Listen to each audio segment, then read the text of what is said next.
사랑하는 우리 교회 성도님 한 분 한 분을 주의 이름으로 사랑하고 축복합니다.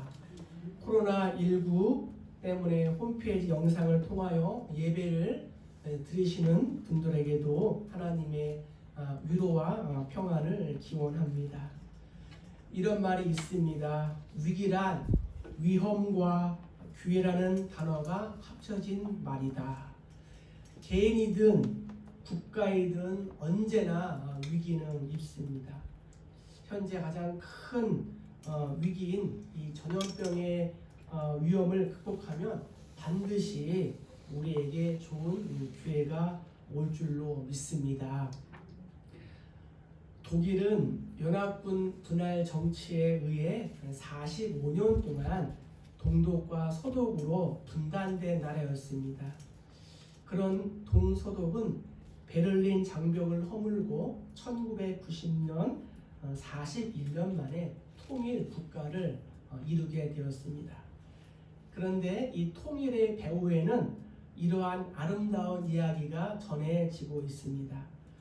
믿음이 독실한 성도가 있었는데 그날도 마치 여호수아가 일찍이 일어나 여전한 방식으로 여리고 성을 돈 것 같이, 또한 다니엘이 포로 중에서도 하루에 3번씩 민족을 향하여 기도한 것처럼 하던 대로 성경을 묵상하는데 그날따라 마음에 감동을 주는 말씀이 있었습니다. 우리도 성경을 읽다 보면은 또 그런 때가 있지 않습니까?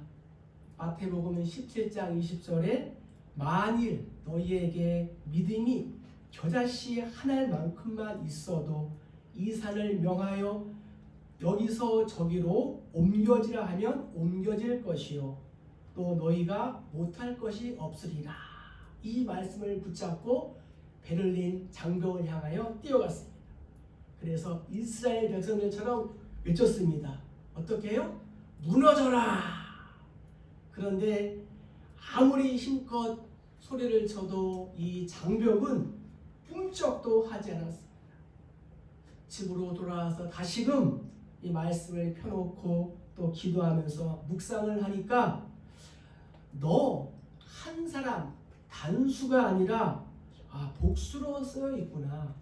너희에게, 너희가 라고 말씀하셨는데 내가 혼자서 소리를 쳐서 이 장벽이 무너지지 않았구나. 그래서 기도하면서 뜻을 같이 할 수 있는 동료들을 모았습니다. 그리고 이번엔 여러 사람들이 함께 가서 외쳤습니다. 뭐라고요? 무너져라! 무너져라! 이번엔 당연히 무너질 줄 알았는데 아직도 이 장벽은 그대로 서 있었습니다. 실망하고 돌아왔습니다. 다시 말씀을 펴놓고 기도합니다. 주여, 왜 이 장벽이 무너지지 않았습니까? 우리의 믿음이 이 작은 겨자씨 하나보다도 못한 겁니까? 하고 또 기도하고 말씀을 읽는데 하나님이 또 다른 지혜를 주셨습니다. 예수님은 분명히 당장 옮길 것이다 라고 하지 않고 옮겨질 것이요 라고 미래형으로 말씀하셨습니다. 그래서 때와 기한은 하나님의 손에 달려있구나 라는 것을 깨닫고 기도합니다. 이 기도의 소문이 꼬리에 꼬리를 물고 번져나갑니다. 통일을 위하여 기도하는 사람들이 많이 생겼습니다. 하나님께서 그 기도를 들으셨습니다. 그리고 마침내 장벽이 무너지고 통일이 되고 하나가 되었습니다. 지구상에 유일하게 분단된 나라가 우리나라입니다. 말씀을 준비하면서 올해가 6.25 전쟁 발발 70주년이 되는 해입니다. 이스라엘이 바벨론 포로에서 70년 만에 돌아온 것처럼 하나님이 우리의 기도를 들으시고 우리에게도 통일을 줄 줄로 믿습니다. 또한 질병으로부터도 안전하게 지켜주시고 회복시켜 줄 줄로 믿습니다. 큰 사랑 내가 무엇이냐? 내가 수르바벨 앞에서 평지가 되리라. 우리 앞에 있는 질병의 큰 산, 문제의 큰 산들이 내 앞에서 무너져 평지가 될 것을 믿습니다. 오늘 말씀은 우리의 인생과 민족 가운데 갑작스러운 일을 만났을 때 우리는 어떻게 해야 할까요? 우리가 살 수 있는 그러한 방법은 무엇일까요? 첫 번째, 우리는 하나님께로 돌아가야 합니다. 우리 1절을 다 같이 읽어보겠습니다. 자, 시작. 오라 우리가 여호와께 돌아가자. 여호와께서 우리를 찢으셨으나 도로 낫게 하실 것이요 우리를 치었으나 쌓으며 줄 것임이라. 아멘. 우리가 살기 위해서는 먼저 하나님께로 돌아가야 합니다. 호세아는 북이스라엘의 선지자로 활동했습니다. 당시 BC 8세기경 이스라엘은 남유다와 북이스라엘로 분단된 시대였습니다. 남유다는 정통성이 있는 나라였으나 북이스라엘은 쿠데타로 정권을 잡은 나라였습니다. 남유다에는 선한 왕들과 제사장들이 있어서 하나님을 섬겼지만 북이스라엘은 경제적으로 안정되고 풍요했지만 바알과 아세라를 섬기는 멸망 직전의 시기였습니다. 이때 호세아는 우리를 찢으신 분이 하나님이라는 사실을 그대로 지원합니다. 이스라엘을 심판하신 이는 이방 아수르가 아니요 다른 어떠한 세력도 아니요 오직 하나님이란 말입니다. 때문에 우리가 우리에게 소망이 있는 것은 우리를 다시 낫게 하시고 다시 회복시키실 분도 하나님이라는 겁니다. 그래서 우리가 하나님께로 돌아가야 하는 이유는 하나님에게만 참된 회복이 있다고 호세아는 증거하고 있습니다. 솔로몬이 하나님을 잘 섬길 때 하나님은 그에게 지혜를 주었습니다. 솔로몬은 하나님이 주신 지혜로 이스라엘 백성들을 잘 다스렸고 나라는 오랫동안 태평하고 안정되었습니다. 그러나 솔로몬이 이방 여인들을 하나 둘씩 아내로 맞이하면서부터 여인들과 사단의 속임수에 빠져서 하나님을 멀리하고 이방 신들을 섬기기 시작했습니다. 그리고 백성들을 부추겼습니다. 하나님께서는 솔로몬을 대적하는 이방 무리들이 사방에서 일어나게 하셨습니다. 결국에는 솔로몬이 죽고 난 후에 그의 아들인 르호보암 때에 와서 나라가 둘로 나눠지게 되었습니다. 하나님께서 찢으신 것입니다.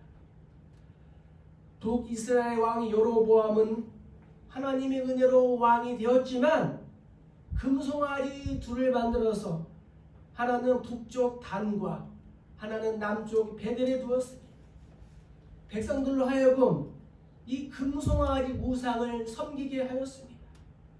하나님께서 아수르를 들어서 BC 722년에 이 북이스라엘을 멸망시켰습니다. 남유다도 예외는 아니었습니다. 므낫세와 아몬 등과 같은 왕들이 하나님을 온전히 섬기지 못하고 산당을 만들었습니다. 아세라 목상을 만들었습니다. 1월 성신 해와 달과 별을 숭배했습니다. 결국 이 남유다도 BC 586년에 바벨론 포로로 잡혀가게 되었습니다. 그러나 하나님께서는 다윗과의 언약을 기억하시고 남유다를 완전히 멸망시키지 않고 70년간 포로 생활 후에 다시 돌아오게 하셨습니다. 한때 우리나라 평양은 동방의 예루살렘이라고 불릴 정도로 경건한 도성이었습니다. 1907년 평양 대부흥운동 성령과 회개의 운동으로 하나님을 믿는 많은 백성들이 있는 그러한 성이었고 부러움을 받는 도성이었습니다. 그런데 1938년 9월 평양 서문박 교회에서 장로교 총회가 열렸습니다. 이때 결정한 것이 있습니다. 신사 참배는 우상 숭배의 죄가 아니다. 그것은 어디까지나 애국적인 하나의 국가의식이다. 그러므로 우리가 솔선수범해서 신사에 참배하자 이렇게 정하고 목사님들과 장로님들이 또 많은 사람들이 가서 신사에 참배했습니다. 교회 역사가는 이러한 기록을 남겼습니다. 그 총회가 27회 총회였는데 27회의 총회는 이가봇이다. 이가봇이 무엇입니까? 하나님의 영광이 떠나버렸다라는 뜻입니다. 어느 선교사는 외칩니다. 나는 하나님께 호소하겠소. 나는 하나님께 상소하겠소. 라고 소리치며 형사들에게 끌려가니 울음이 터졌고 통분하도다 통분하도다 이렇게 외쳤습니다. 코로나19로 많은 교회들이 모이는 예배를 못하고 있습니다. 교회는 문을 닫고 사람들의 출입을 금하고 있습니다. 도청과 시청 등에서는 예배를 중지하라는 문자가 오기도 합니다. 우리 교회는 하나님의 은혜로 확진자가 없지만 시민과 성도들의 안전을 위하여 2월 23일부터 주일 예배만 드리고 있습니다. 사실 우리 교회는 작은 교회이고 나오는 분들도 정해져 있습니다. 그럼에도 앞으로 어떻게 해야 할지 하나님의 지혜를 구하고 있습니다. 1945년 우리나라가 해방이 되었습니다. 해방 후 평북노회가 열렸습니다. 노회에서 한 노회원이 발언을 합니다. 우리가 일제시대에는 그들의 압박 때문에 굴복해서 어쩔 수 없이 신사 참배하는 우상 숭배의 죄를 지었습니다. 그러니 지금이라도 우리가 하나님께 회개합시다. 그러자 다른 노회원이 말했습니다. 왜 신사 참배가 우상 숭배의 죄요? 총회에서 분명히 신사 참배는 우상 숭배의 죄가 아니라고 하지 않았습니까? 그저 애국적인 하나의 국가의식이라고 총회에서 가결하지 않았습니까? 하면서 회개의 기회를 놓쳐버렸습니다. 하나님께서 공산주의를 들어서 이 땅을 심판하셨습니다. 주기철, 손약원 목사님을 비롯하여 많은 신앙의 사람들이 순교의 피를 흘리게 되었습니다. 그러나 하나님께서는 아방 시대에 바르게 무릎을 꿇지 않은 7,000명을 남겨두신 것처럼 오늘날 우리 교회를 또 나를 하나님 나라의 복음을 위해 이 땅에 남겨놓으신 줄로 믿습니다. 모세는 이렇게 고백합니다. 우리 다 같이 한번 읽어보겠습니다. 자, 시작. 너와 내 자손이 내 하나님 여호와께로 돌아와 내가 오늘 내게 명령한 것을 온전히 따라 마음을 다하고 뜻을 다하여 여호와의 말씀을 청종하면 네 하나님 여호와께서 마음을 돌이키시고 너를 긍휼히 여기사 포로에게 돌아오게 하시되 네 하나님 여호와께서 흩으신 그 모든 백성 중에서 너를 모으시리니. 할렐루야. 하나님께 돌아가기 위해서 우리가 우리의 죄의 문제를 해결하지 않으면 진정한 하나님과의 관계가 회복되지 않는 것입니다. 우리가 운전을 하다가 잘못된 길로 들어섰다면 유턴을 해서 돌아가지 않습니까? 죄는 유턴이라는 것입니다. 말씀의 거울에 나를 비춰보고 나를 또한 바라고 영적으로 내가 무감각해진 부분이 있다면 우리가 회개하고 하나님께 돌아가야 합니다. 오늘 말씀을 우리 삶 가운데 적용해 봅시다. 공동체의 아픔을 보면서 하나님께 돌아가야 할 영역은 무엇입니까? 하나님께 고백해야 하는 나와 조상들의 잘못된 죄악된 모습은 무엇입니까? 또 내가 회복해야 하는 처음 사랑은 무엇입니까?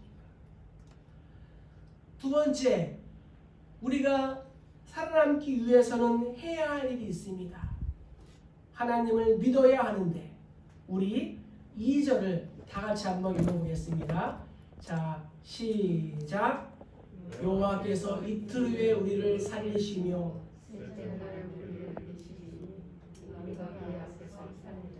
아멘. 우리가 살아나기 위해서는 첫 번째는 하나님께로 돌아가야 하고 두 번째는 우리를 살리실 하나님을 믿어야 합니다. 이스라엘 백성들이 애굽에서 종살이 할 때 고난을 당할 때 하나님께 부르짖었습니다. 하나님께서 그들의 부르짖음을 들으시고 종되었던 애굽 땅에서 해방시켜 주었습니다.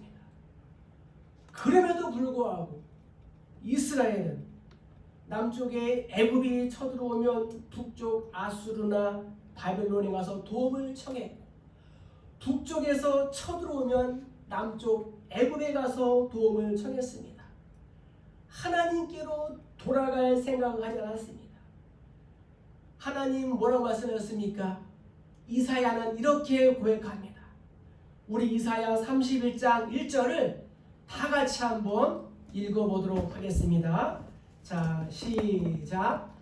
도움을 구하러 애굽으로 내려가는 자들은 화 있을진저 그들은 말을 의지하며 병고의 많음과 마병의 심히 강함을 의지하고 이스라엘의 거룩하신 이를 앙모하지 아니하며 여호와를 구하지 아니하나니. 아멘. 여호와를 구하지 아니하야 합니다. 우리도 마찬가지입니다. 코로나19를 겪으면서 또 통일을 기대하면서 우리의 주변에 있는 강대국들이 WHO가 안보리가 우리의 구세주가 아닙니다. 그들이 우리를 고치거나 살려주지 못합니다. 오히려 우리의 통일을 반대할지도 모릅니다. 우리가 살 길, 우리가 돌아가야 할 길은 오직 한 분 하나님뿐이라는 것을 꼭 기억하시길 주의 이름으로 간절히 축복합니다. 해방 후 조마지 선생님은 이런 말을 했습니다. 조선 사람들아 조심해라. 미국 사람을 믿지 마라. 소련 사람에게 속지 마라. 일본 사람들 다시 일어난다. 중국 사람은 또 나온다. 그러니 조선 사람들아 조심하라. 인간의 생사화복과 우주 만물을 다스리는 분이 하나님이심을 믿습니다. 만물이 주에게서 나오고 주로 말미암고 주에게로 다시 돌아간다고 성경은 분명히 말씀하고 있습니다. 우리가 하나님을 신뢰할 때 하나님이 우리를 아니 나를 민족을 고치시고 살려주시고 회복시켜 줄 줄로 믿습니다. 하나님 신실하신 분이기 때문에 성도들의 기도를 외면하지 않고 우리의 부르짖음에 응답해 주십니다. 너는 내게 부르짖으라. 내가 내게 응답하겠고 내가 알지 못하는 크고 은밀한 일을 내게 보이리라 말씀하셨습니다. 그러므로 너희가 내게 부르짖으며 내게 와서 기도하면 내가 너희들의 기도를 들을 것이요 너희가 온 마음으로 나를 구하면 나를 찾을 것이요 나를 만나리라. 한나가 자식이 없음으로 인하여 마음이 괴로워하여 여호와께 기도하고 통곡할 때 하나님께서 그녀의 고통과 그녀의 상황을 보시고 사무엘을 주셨습니다. 블레셋이 쳐들어왔습니다. 이스라엘이 미스바에 모였습니다. 사무엘과 온 이스라엘이 부르짖었습니다. 하나님은 이 블레셋에게 큰 우레를 보내시고 그들을 어지럽게 하셔서 큰 승리를 거두게 하신 줄로 믿습니다. 이방 니느웨가 하나님을 믿고 사람부터 짐승까지 금식하며 굵은 베옷을 입고 회개합니다. 하나님이 그들이 악한 일에서 돌아온 것을 보시고 뜻을 돌이켜 재앙을 내리지 않은 줄 믿습니다. 1950년 6월 25일 그날은 주일이었습니다. 공휴일을 맞이하여 군인들이 휴가를 떠났습니다. 그런 무방비 상태에서 전쟁이 일어났습니다. 인민군들이 물밀듯이 내려왔습니다. 우리는 낙동강까지 밀렸습니다. 잠시 후면 내 발로 자신의 발로 부산 앞바다에 빠지게 됩니다. 그때 백성들이 해운대 해변 모래밭에 다 모였습니다. 하나님을 믿고 한 주간 금식을 선포하며 기도합니다. 전투기가 떠야 하는데 폭우가 쏟아집니다. 그러나 한 사람도 떠나지 않고 죽음은 죽으리라 라는 각오로 나라를 위하여 기도했습니다. 그런데 기도가 끝났을 때 놀랍게도 폭우가 멎었습니다. 일본 오키나와에 있던 미국 전투기들이 이륙하여 낙동강 근처에 집결해 있던 이 인민군들을 향하여 폭격을 가했습니다. 때마침 메가도 장군이 인천 상륙 작전을 개시했고 9.28 서울 수복을 하게 되었습니다. 본문의 이틀 후 셋째 날이라는 이러한 숫자는 회복이 빠르고 반드시 그렇게 된다는 것을 말합니다. 많은 학자들은 이 구절이 3일 만에 부활하신 예수 그리스도의 부활 사건의 예표로 적용을 합니다. 저도 그렇게 적용하고 싶습니다. 바울은 고백합니다. 너희가 육신대로 살면 반드시 죽을 것이로되 영으로서 몸의 행실을 죽이면 살리라. 지금도 천만의 성도들이 하던 대로 영으로서 몸의 행실을 죽이면서 기도하고 전염병을 위하여 간절히 기도하면 하나님이 반드시 셋째 날에 우리를 살려줄 줄로 믿습니다. 말씀을 정리해 보겠습니다. 내가 하나님을 신뢰하고 살려달라고 기도해야 하는 그러한 기도의 제목은 무엇입니까? 코로나19로 아파하는 전 세계를 위해서 또 한국 교회와 또 우리 교회와 우리 가정과 자녀를 위하여 이 한 주간 우리 간절히 기도하는 우리 모두 되기를 주의 간절히 축복합니다. 자, 마지막으로 우리가 살아나기 위하여 해야 할 일이 있습니다. 하나님을 힘써서 알아야 하는데 우리 3절을 다 같이 한번 읽어보겠습니다. 자, 시작. 그러므로 우리가 여호와를 알자. 힘써 여호와를 알자. 왜 나타나시고 새벽같이 어둠하느니 비와같이 늦은 비와 같이 우리에게 임하시리라 하니라. 아멘. 우리가 살아나기 위해서 해야 할 일 세 번째는 하나님을 힘써서 알아야 합니다. 베이컨은 말했습니다. 아는 것이 힘이다. 오늘날 우리 인류는 많은 지식을 축적했고 또 활용하고 있습니다. 지난 수천 년 동안 출판된 책의 분량보다 요 근래 200년 동안 출판된 책이 더 많다고 합니다. 중고생들이 가진 지식의 분량이 고대의 박사들이 가지고 있었던 지식의 분량보다도 많다고 합니다. 과학기술은 갈수록 발달하여 유전자를 복제하고 DNA까지 같은 그러한 생명체를 만들어내기도 합니다. 이제 컴퓨터와 인터넷의 발달은 너무도 진부합니다. 인공지능을 이용해서 인간과 거의 동일한 로봇을 만들어 상용화하고 있습니다. 지금도 로봇이 사람이 하는 일을 대신하고 있지 않습니까? 그러나 이 모든 것은 우리의 삶을 진정으로 행복하게 하거나 의미 있게 하는 지식은 되지 못합니다. 단지 물질적인 혜택과 경제적인 필요를 과거와는 다른 방법으로 우리를 채워줄 뿐입니다. 잠언 기자는 고백합니다. 여호와를 경외하는 것이 지식의 근본이다.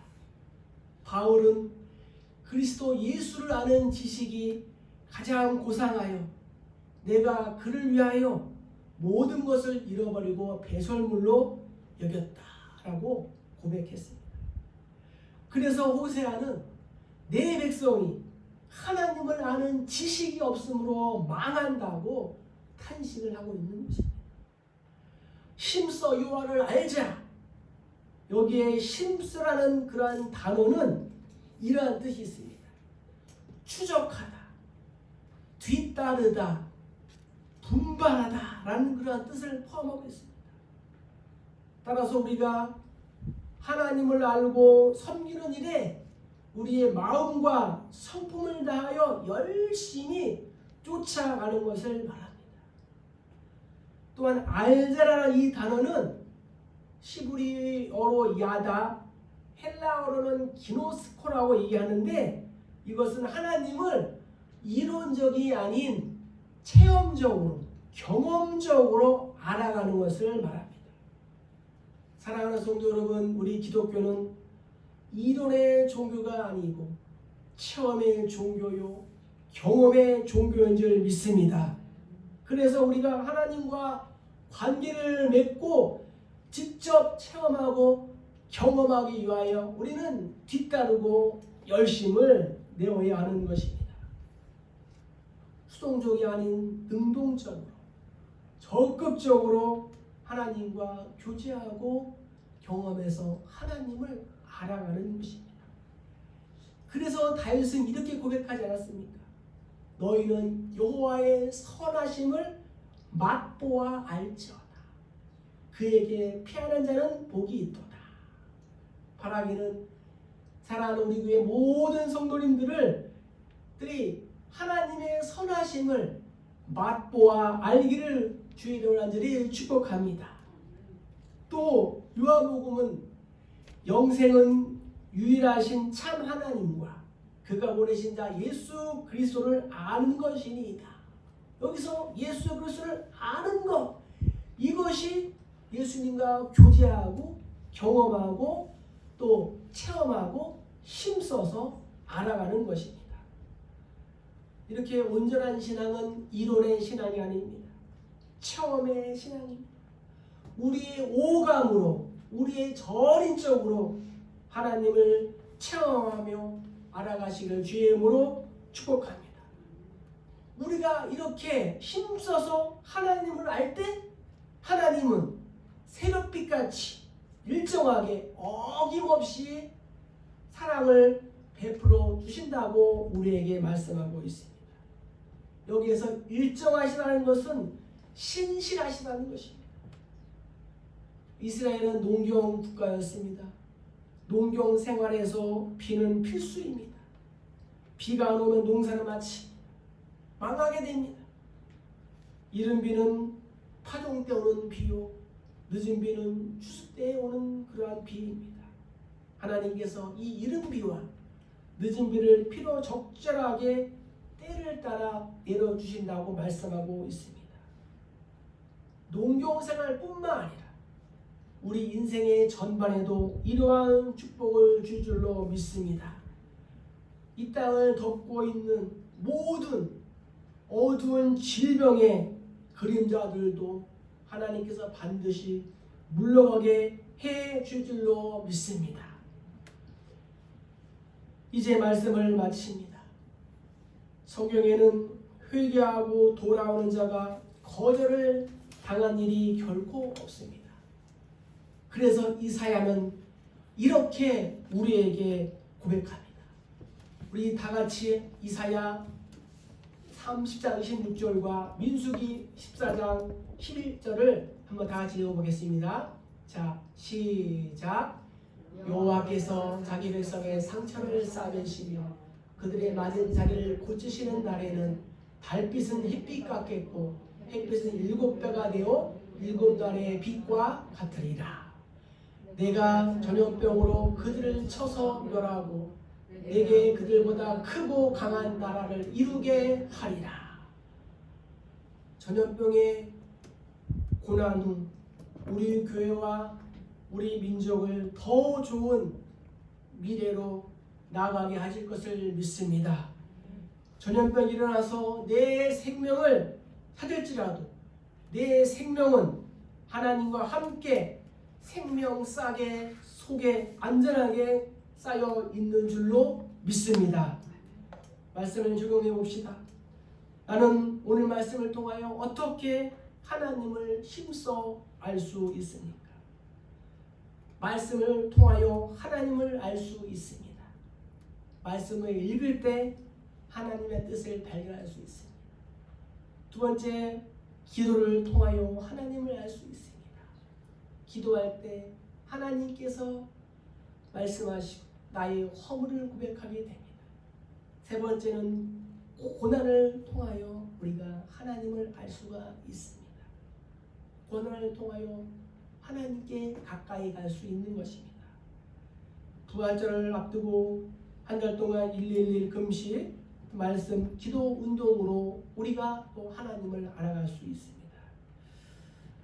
사랑하는 성도 여러분, 모두가 힘든 시간을 보내고 있지만 우리가 하나님께 돌아간다면, 하나님을 신뢰한다면 모자나 이곳에 열매 맺히고 웃음소리 넘쳐나게 될 줄로 믿습니다. 이 한 주간 나를 살리실 그 하나님을 기대하며 하나님과 동행하는 우리 모두 다 되기를 주의 이름으로 간절히 축복합니다.